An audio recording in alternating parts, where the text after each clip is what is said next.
Everyone, welcome to the Center for Birds of Prey and happy Valentine's. You have joined us for the Love 'em, Leave 'em, and Feed 'em event, where you and others have purchased a bug to be fed to our raptors. So thank you for joining into this fun event today. I'm Katie Warner. I'm the director here at the Center for Birds of Prey, and welcome. If this is your first time joining the Center for Birds of Prey, we're excited to have you. We are located in Maitland, Florida, and we're open to the public, so we invite you to come visit if you haven't been over here. The Center for Birds of Prey has 4 main program areas. We focus on the rescue and rehabilitation of raptors, which are birds of prey.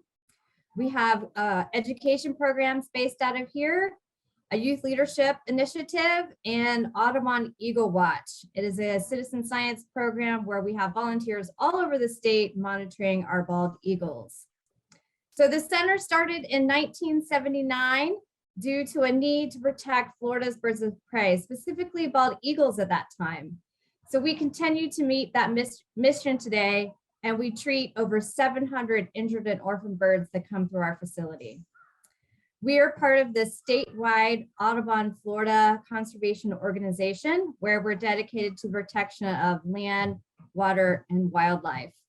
We also are part of the National Audubon Society, where there are centers all over the country and programs that work on environmental issues, specifically climate. So today, our goal in hosting you is to bring you a super fun event and teach you a little bit about what we do here at the Center for Birds of Prey. Many of you have donated to this event today, and we thank you. If you also want to donate during the event, you will be able to view links to do so. So you'll be able to see some live feedings from our raptors. And remember, our birds of prey are meat eaters. They are not vegetarians. So today, when you see mealworms, they are part of their regular diet here at the center.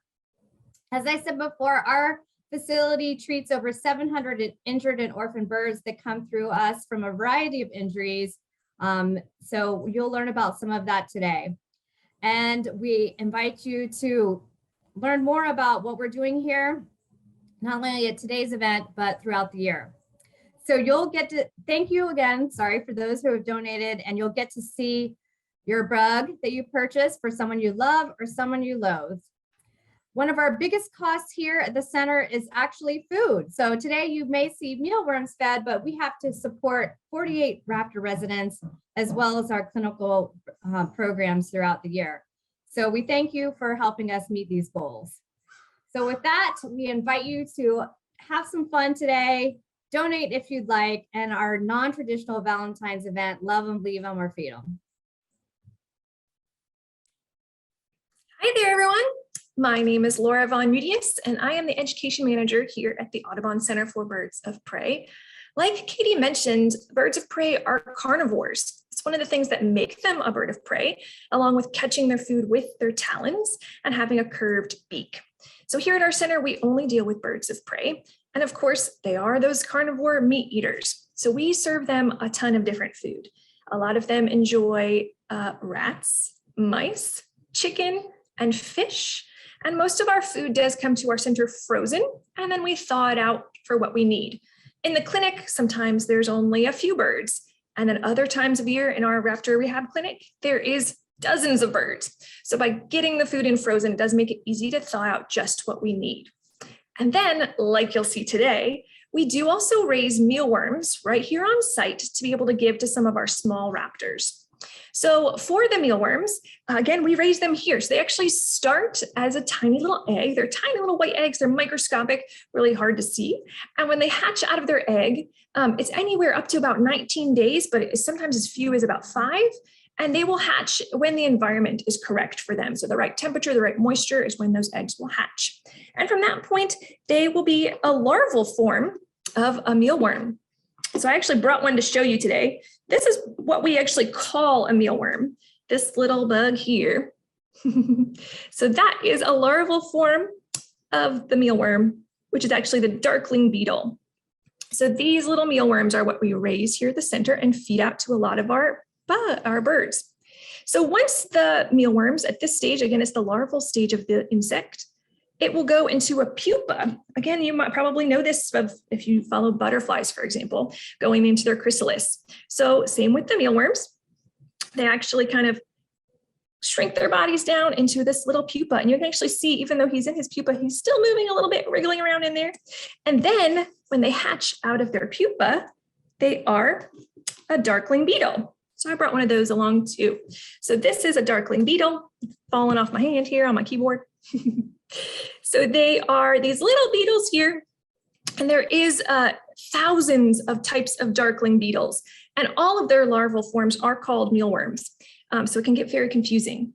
So most of the mealworms that we feed at the center are these smaller mealworms, but we also use what we call superworms, which are just a larger form of a darkling beetle that you will see us be able to feed our birds later. Now, again, we use the small mealworms and these beetles for our little raptors. So things like the kestrels, the screech owls. Again, you'll see a lot of this very soon. But it's not just the little guys that will eat insects. A lot of our opportunistic feeders and our scavengers, they will also find bugs out in the wild. If food is scarce and they usually eat a rat, for example, they will definitely eat bugs. So those opportunistic feeders and those scavengers do as well. So we're actually going to pop out into the center and take a look at some of our raptors that are going to start eating the bugs that you guys have named. And you'll see as we go along sort of those bugs' names.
Hi, everybody.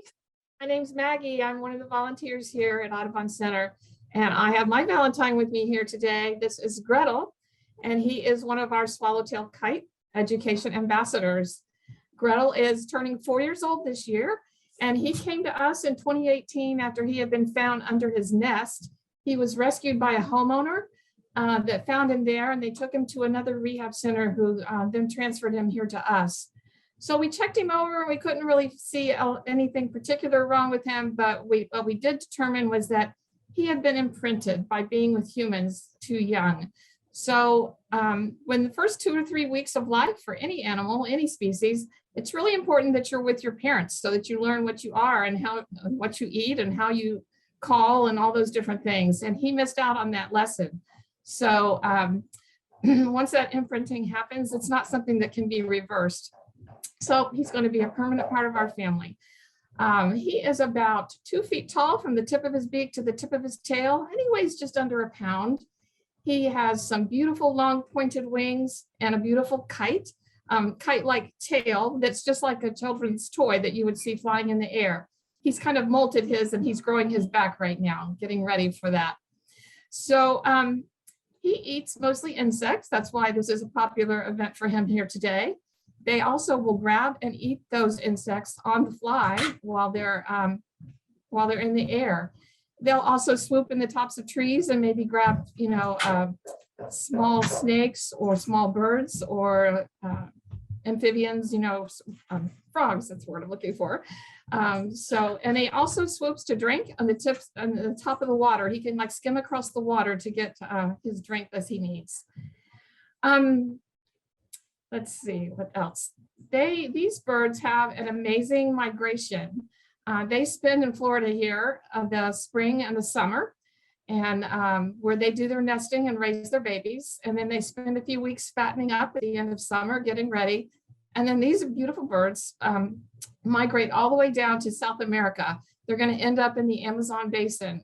And so they have to get a lot of fuel reserves for that. They're going to go, some of them will go all the way down Florida, and some might stop over in Cuba and then across, but they are going to go over 500 miles over the Gulf of Mexico. He sees the worms already. Over the Gulf of Mexico without stopping. And they can only survive about 4 days without food out over the open water. So they have to be really fattened up and ready to go. Isn't he gorgeous? Look at his wings there.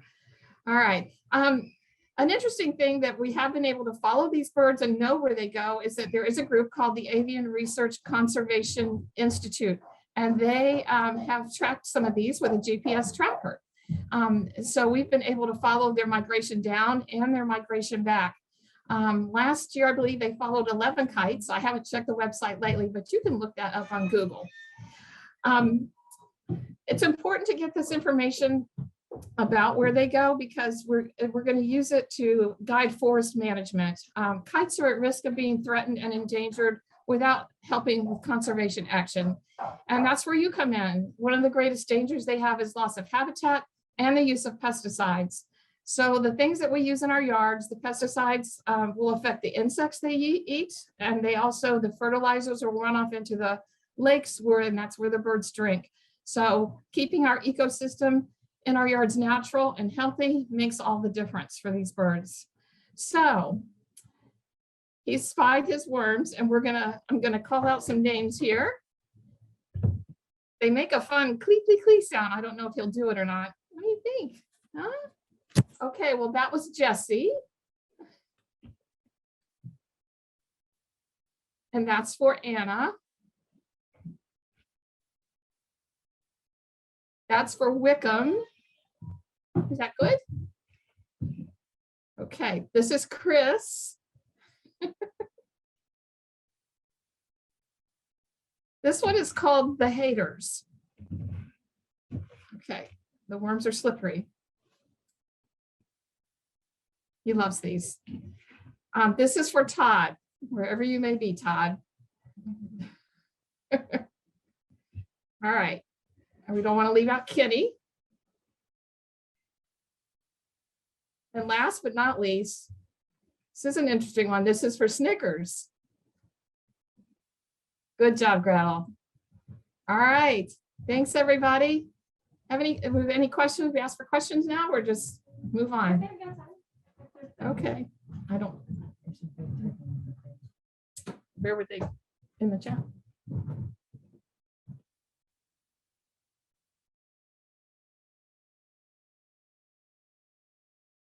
If y'all have questions, feel free to drop them there in the comments and we'll get to them as we go. Hello, I'm Laura, I'm back again, and I am here with my friend Susie. So Susie is an American kestrel. Aren't they lovely? So kestrels are actually a member of the falcon family, although they are quite small. If I hold my hand up here next to it, you can just see she's about the size of my hand, so not very big at all. She only weighs about 1/4 pound, so not much. Now, Susie herself will be 5 years old this year, and she was rescued with an injured wing, which we were not able to heal well enough for her to be returned to the wild and fly. Kestrels, they hunt like a lot of other falcons. They actually hunt from up above, and they kind of hover in place before they dive down to grab their food. And with her wing injury, she would not have the movement she would need to actually hover in that specialized flying like the kestrels do. Now, I mentioned that they do hunt from above, so they love to eat things that are on the move. So they would be eating other birds, for example, things like large grasshoppers or crickets that are jumping around, as well as dragonflies. They enjoy big open fields when they are hunting. So they are a bird that you will see here in Central Florida, which is where we are. However, not really in our urban settings, unless there is a large field, like a sports ball field or a golf course even. And then if you do get out to more rural areas where there's agricultural lands, for example, that's when the kestrels are going to be a bit more common. Now, again, since they are so small, you may have seen one and not even realize that it was a kestrel. They do like to perch up on power lines, which you often see other birds doing as well. So they do look a little bit like a songbird. One thing to notice, though, is you might even notice her doing it. They have a bit of a head bob. They'll bob their head up and down, they'll bob their tail up and down. And those are kind of kestrel movements that will give you a clue that the bird you're seeing is not a songbird, but actually a kestrel. You may actually notice it is cold here today, and you can tell, one, we have jackets on, and two, because she's kind of puffing up. They have many layers of downy feathers that keep them warm, and by sort of trapping all of those warm air underneath her feathers in her body, she is able to keep herself warm on these cold days. And it's Florida, so it's like 60 degrees, which is cold for us. Now, some of her are these black lines underneath her eyes.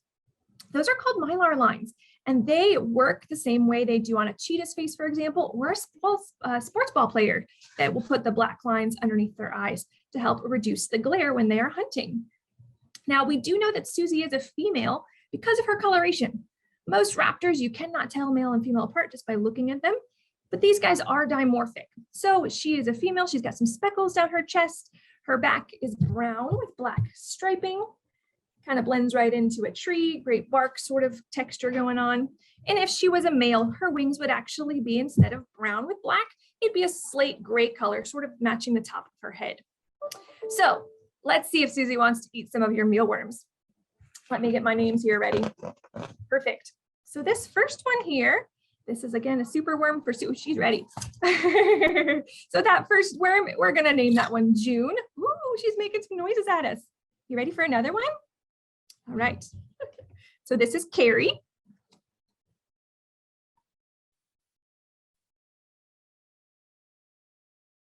Do it.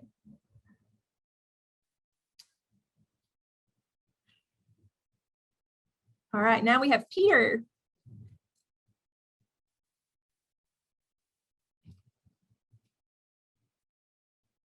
All right, this next one's name is Valentine. So wherever you are out there, Valentine, you were not very good, I'm sure. Down the hatch. All right, Alice, is this one?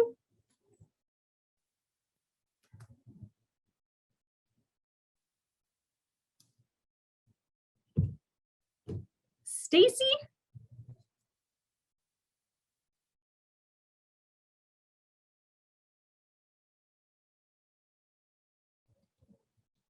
Two more, Susie Q. Right. This one's name is Love.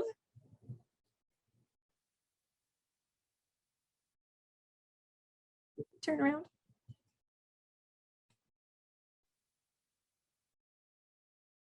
Are you gonna eat, love?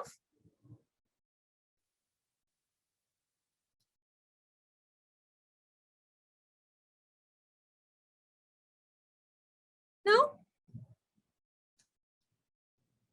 Slowly working on eating love here. All right, could you do one more, Susie? We have one more name, and it is gonna be Ben. So we'll switch. Looks like you might be getting full. Let's try a smaller mealworm. So this one there you go. That's little Ben. All right, let's move on to our next bird.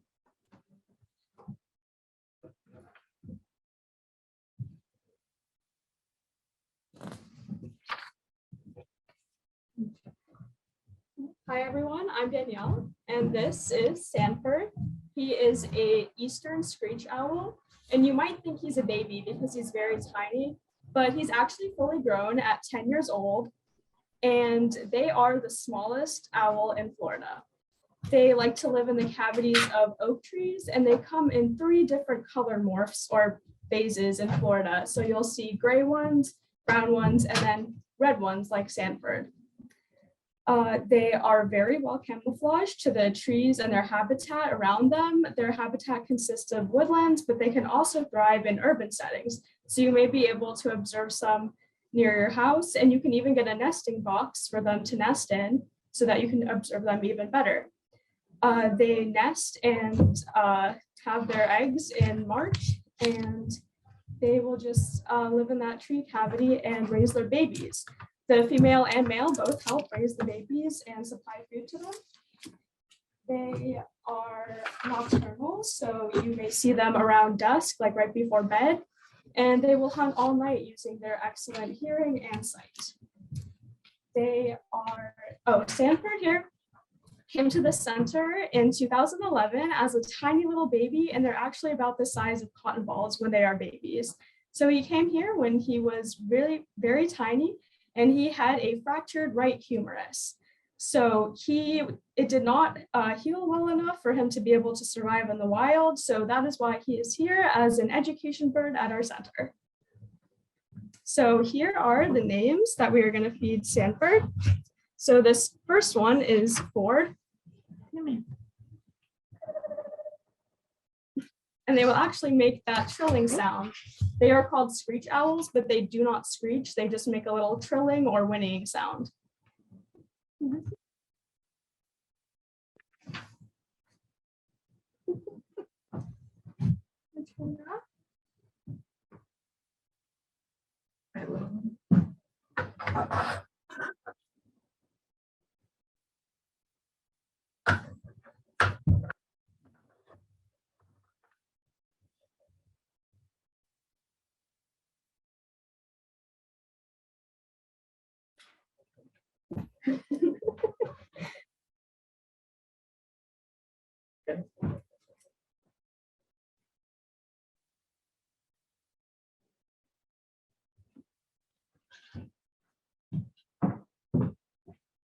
All right, so Sanford doesn't seem to be hungry right now, so we're bringing in Billy.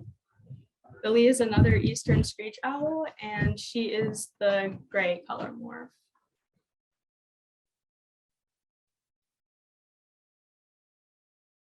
So that was Ford. The screech owls are not hungry, evidently.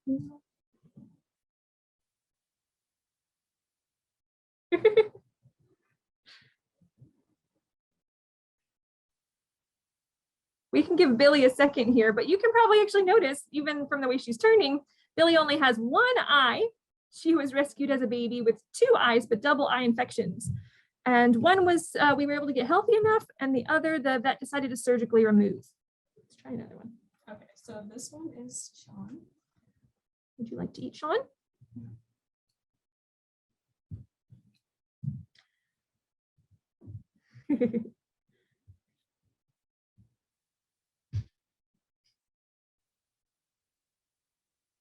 I saw there was a question in the chat as we're waiting for our owls here to cooperate with us.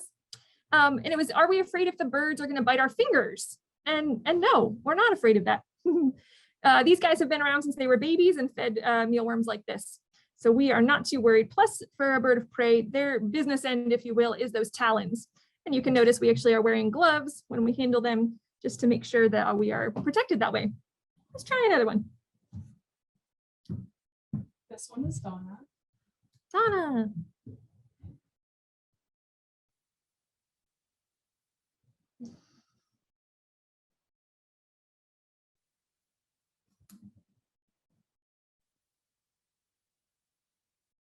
Okay, now we have Catherine.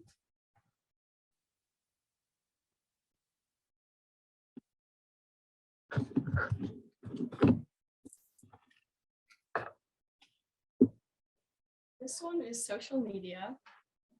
Ooh, that's an interesting one since y'all are watching social media right now to see us do this. All right. This one is Luca.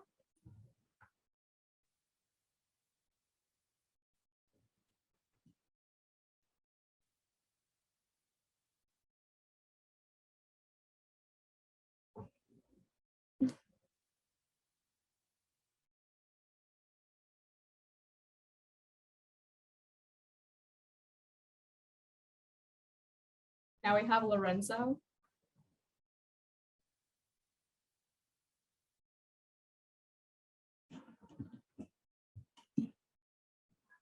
And finally, Sanford. Sanford, you gonna eat Sanford, Billy?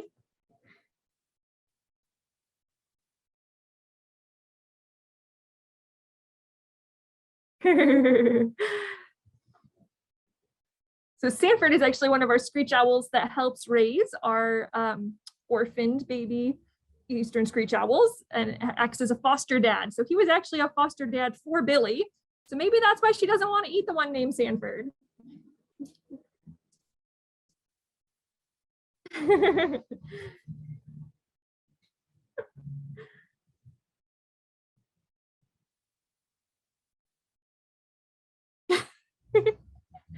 You see yourself? Well, I guess we'll just let her take Sanford with her then, and we'll move on.